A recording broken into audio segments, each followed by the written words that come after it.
좁은 문 좁은 길. 오늘은 캐나다 연방 총선의 랭리와 알더그로브 지역에 신민당 후보로 출마하시는 장민우 권사님과 한번 만나서 귀한 이야기들을 나눠볼 수 있도록 그렇게 하겠습니다. 안녕하세요, 장민우 권사님. 네, 안녕하세요. 장민우 권사입니다. 네, 권사님. 요새 수고 많으시죠? 아유, 예. 좀 정신없이 바쁩니다. 네. 장민우 권사님 이번에 캐나다 신민당 후보자로 예, 이렇게 나서셨는데요. 여러 가지 궁금한 점들이 참 많습니다. 어떻게 예수님을 믿게 되셨는지 알고 싶습니다. 예. 사실은 저는 모태신앙입니다. 저희 이제 할머니 때부터 저희 부모님 세대, 이제 저 세대, 제 이제 자녀 세대까지 계속 교회를 다니고 신앙생활을 하고 있고요. 물론 신앙생활 하면서 전혀 흔들림이 없었던 건 아닌데, 그래도 부모님이 굉장히 강권적으로 신앙에 대해서 이제 심어주셨고, 그래도 그거를 잘 따라서 초등학교, 중고등학교, 대학교, 유학 시절, 그다음에 회사 다니고 결혼하면서 계속 신앙생활을 유지하고 있고요. 그러니까 이렇게 신앙생활 하면서 어려운 일을 맡거나 좀 고민해야 될 부분들이 있으면 저희 신앙의 선배들이나 아니면 주님께서 많이 이제 좀 가로등 같은 역할을 해주셔서 그래도 굉장히 감사하게 신앙생활을 잘 하고 있습니다. 네, 감사합니다. 어떻게 캐나다 정치에 관심을 갖게 되셨고 어떻게 후보자가 되셨는지요? 특별히 지금 소속된 정당에 대해서도 소개를 부탁을 드리겠습니다. 예. 저는 2006년에 캐나다로 이민을 왔습니다. 가족들과 이민을 와서 2006년부터 몇 년 동안은 이제 회사 운영도 하고 회사 다니기도 하고요. 그래서 주로 했던 일들이 여기 영어 강사님들 한국에 보내주는 리크루팅 회사도 했었고, 그래서 그렇게 그냥 조용히 살고 있다가, 그리고 이제 학원도 좀 몇 년간 운영을 했었고요. 근데 2014년쯤인가 그 당시에 요 BC주 NDP 주의원이었던 신재경 의원이 연락이 와서 한인 보좌관 역할을 좀 해줄 수 있겠느냐라고 제안을 받았고, 그래서 이제 주의원 사무실에서 일하면서 이제 어떻게 보면 캐나다 정치의 첫 발을 내디딜 수 있고요. 한인 보좌관 하면서 제가 계속 요 랭리 안에서만 직장, 집 이렇게 생활을 하다가 이제 다양한 분들도 만나게 되고, 또 NDP나 자유당, 보수당 관련된 정계 분들도 만나다 보니까 이제 자연스럽게 조금 이제 캐나다 정치에 익숙해진 부분도 있고요. 이번에 NDP에 이제 공천을 받게 된 것은 사실 한 2, 3년 전부터 주변에서 출마에 대한 권유가 좀 있었는데, 제가 기도하고 또 저희 집사람이 이제 교회에서 반주를 하시는 분인데 좀 이렇게 많이 반대를 하시더라고요. 반대를 하셨다가 저도 뭔가 이쪽 이민 와서 단순하게 지금처럼 어떤 사회 봉사하는 것보다 뭔가 봉사를 하면서 그 결과물을 낼 수 있는 게 어떻게 보면 국회 안에 들어가서 하는 게 더 좋을 것 같다라는 또 생각이 들고, 주변에 권유도 있고, 그래서 이번에 이제 공천 심사를 위한 서류를 보내고 한 달 정도 지나서 이제 지난달에 NDP로 이제 제가 살고 있는 랭리 알더그로브 지역구에서 공천을 받게 되었습니다. NDP는 물론 다른 당들과 당마다 조금씩 차이가 있긴 하지만 제가 NDP 쪽에 좀 더 관심을 가졌던 이유 중에 하나는 뭔가 이제 소수민족, 그다음에 좀 소외된 분들을 위한 정책들이 NDP 쪽에 많은 것 같아서 이제 그런 부분들이 조금 더 마음에 와닿았었고요. 그리고 제가 주로 이제 도와드렸던 시니어 단체나 유교 참전 유공자회나 아니면 장애우 단체들, 이런 단체들이 사실은 지금 굉장히 도움을 많이 받고 계신 부분도 있긴 하지만, 실질적으로 저희가 도와드릴 수 있는 부분들이 더 많다고 생각해서 그런 부분들을 제가 혹시라도 이제 의원이 된다면 그런 어떤 소외된 분들이 좀 더 자신 있게 그다음에 편안하게 생활할 수 있는 사회를 만드는 게 제 꿈 중 하나여서 그래서 이제 공천을 받고 이번에 출마하게 되었습니다. 네. 지금 BC주 정부 다문화 자문위원이시죠? 예. 그 외에도 여러 가지 하고 계신 줄 알고 예. 있습니다. 좀 잠깐 소개해 아, 주시죠. 뭐 제가 하는 일을 좀 하려니 좀 쑥스럽긴 한데요. 제가 한 그 1년 전쯤에 이제 BC 주정부 소속의 다문화 자문위원으로 위촉을 받았습니다. 그래서 이 다문화 자문위원 같은 경우에는 이제 저희 캐나다 같이 모자이크 문화상에서 각 전 세계에서 온 문화들이 현재 우리가 갖추고 있는 복합 문화 속에서 그 뭔가 수축되지 않고 좀 더 그 문화 활동을 이제 활달하게 할 수 있는 그런 그 역할들을 정부에서 보조해 주는 역할이고요. 또 한 가지 최근에 많은 문제가 되는 반인종 문제라든지 뭐 엔티에이지안 이런 부분에 있어서 그게 실질적으로 그 어떤 그런 그 인종차별적인 대우를 받았을 때 그게 정부에서 어떤 역할을 해야 되는지에 대한 부분을 저희가 자문해 주는 역할이기 때문에 최근 들어서 사실 여러분들한테 그런 실제적인 케이스를 받아서 저희가 이제 데이터 컬렉션을 하고 있고요. 그 이제 모아진 자료를 가지고 주 정부의 담당 부서에 실제로 그 어떤 다문화 관련 또는 이제 인종차별 관련해서 이러한 사례들이 이런 형식으로 이루어지고 있는데 정부에서 이런 법안을 만들었으면 좋겠다라고 하는 그런 자문 역할을 하는 기관입니다. 그래서 굉장히 좀 그 영광스럽고 좀 자랑스럽게 생각하는 직책 중에 하나입니다. 네. 사실 조금 민감한 질문을 예. 하나 드리겠습니다. 한국의 그 분단 역사 속에서 사실은 공산주의가 준 고통이 참 큰데요. 예. 그래서 저희가 사실 아직도 한국은 이데올로기에 대한 어떤 그런 아픔들을 갖고 있고 예. 사실 그 좌쪽 그러니까 좌파라고 하는 것이 굉장히 좀 불편하게 느껴지는 예. 그런 부분이 있는데 시민당이 사회민주주의를 예. 주장하지 않습니까? 그 사회민주주의와 사실 북한 공산주의와는 좀 다른 걸로 알고 있는데 예. 조금 설명을 해주시겠습니까?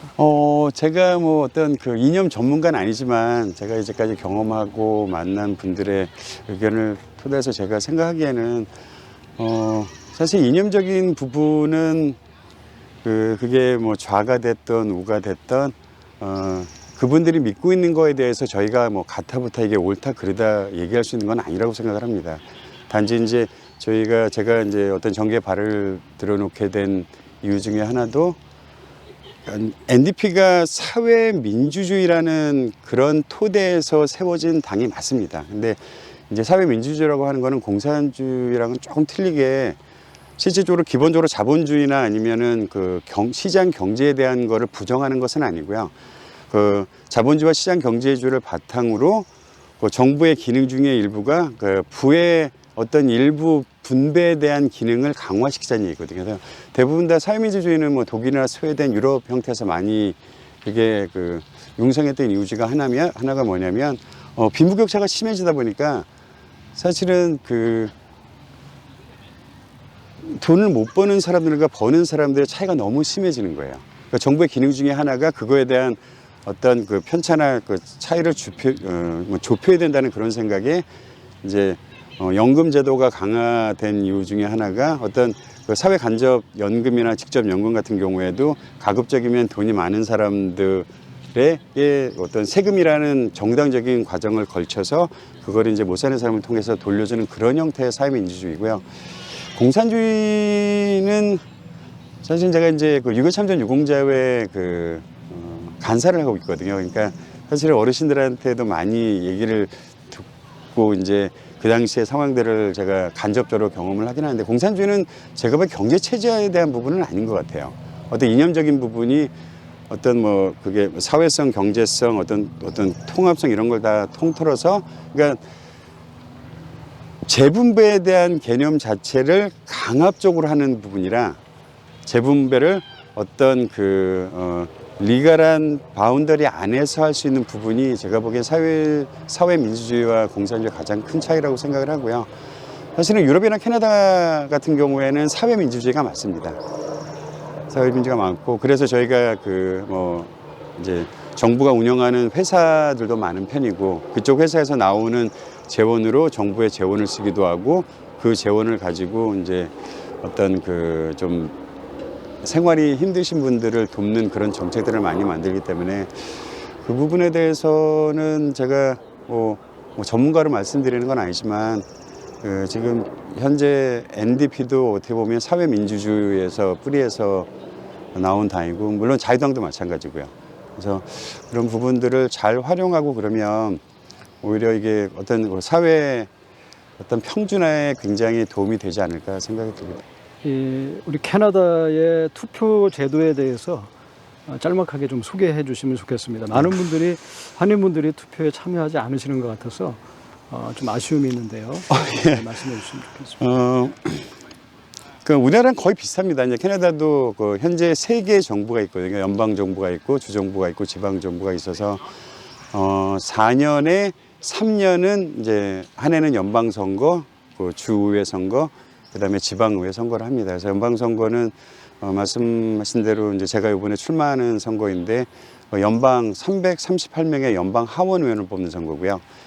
그다음에 이제 주의원 선거는 그 주의원이 83명을 뽑는 선거이고 이제 지방의회 선거는 시장과 시의원 또는 일부 도시 같은 경우에는 이제 그 시설관리부 이사들까지 뽑는 요 3가지 형태의 선거가 있고요.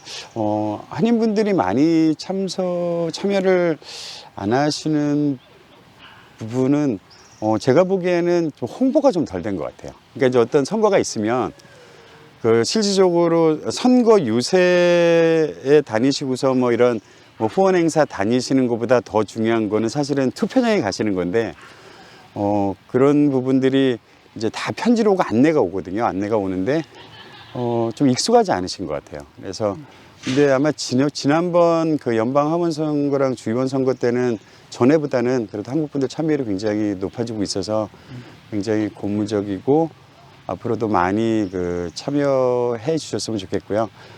투표를 하면서 그게 내가 한 표인데 그게 얼마만큼 큰 영향이 있겠냐라고 생각을 하시는 분들은 많은데 그렇게 생각하시는 분들이 대부분 유권자십니다. 그러니까 이제 내가 한 표가 됐던 우리 집에 3표가 됐든 4표가 됐던 그런 그 투표권 행사하는 것 자체가 어떻게 보면 그 저에게 주어진 가장 큰 권한 중에 하나거든요. 저의 리더를 뽑는 거기 때문에. 그래서 항상 좀 많이 참여해 주시고 혹시 그 투표 방법을 모르시면 그 이런 뭐 연방이나 그 주정부 사이트에 보면 한국어로도 그 설명이 다 나와 있습니다. 그래서 나와 있고 아니면 주변에 뭐 신문사나 이런 데 연락을 하셔도 그 투표 방법이나 요령 같은 거 다 아실 수 있으니까 많이 투표에 참여해 주시면 좋을 것 같아요. 네. 앞으로의 계획과 비전 또 마지막 인사까지 해주시면 좋겠습니다. 네. 뭐 특별한 비전이라기보다 지금 어쨌든 이제 제가 연방 총선에 이제 공천을 받아서 이제 선거를 치르게 되는데 최선을 다할 생각이고요.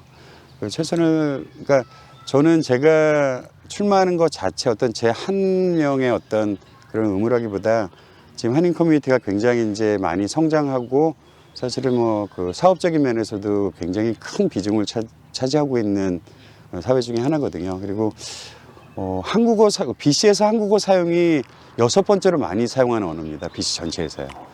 그러니까 그만큼 이제 한국어를 사용하시는 교민들이 많다는 말씀인데, 그러니까 그런 그 교민들의 힘을 하나로 뭉칠 수 있는 것 중에 하나가 저는 이제 선거라고 생각을 하고요. 그래서 뭐 제가 혹시 당선이 되면 뭐 한인 커뮤니티나 제 지역구에 필요한 부분들을 이제 전달하는 역할을 하는 거니까 그러기 위해서는 여러분들이 좀 많이 참여를 해주시고 또 많이 이렇게 질문도 좀 많이 해주시면 좋겠어요. 우리가 원하는 게 뭐고 이런. 그러니까 그 사람을 뽑으면서 내가 이 사람을 믿을 만한 사람인지 이 사람이 가서 일을 잘할 수 있는 사람인지에 대한 거는 본인이 확인할 수밖에 없거든요. 그래서 혹시 뭐 가시다가 저를 보시면 뭐 이런 것들은 바뀌었으면 좋겠다는 부분이 있으면 말씀해 주시면 큰 도움이 될 것 같고요. 비전이라기보다는 그냥 저는 주어진 환경에서 그냥 열심히 그 봉사하려고 노력하고 있습니다. 그리고 이제 한인분들이 지금 뭐 코로나로 인해서 사실은 지난 15개월 동안 참 많은 분야에서 여러분들이 어려움을 많이 겪고 계시거든요. 그래서 이제 코로나가 지금 이제 거의 어떻게 보면 터널의 끝이 보기 시작을 하는데 터널에 나갔을 때 주변 환경들이 기존에 코로나 시작되는 환경보다 더 좋은 환경이 될 수 있도록 제가 있는 자리에서 최선을 다하고 연결해 보려고 하고요. 그리고 그 뭐 한인 이제 뭐 60년, 70년 이제 이민 역사를 말씀하시는데 저희 나라 분들이 굉장히 이제 그 똑똑하시고 어떤 뭐 경력이나 이런 것도 참 많으신데 뭔가 이렇게 구심점이 돼서 하나의 어떤 큰 힘을 발휘할 수 있는 그런 한인 사회가 됐으면 하는 게 제 바람이고요.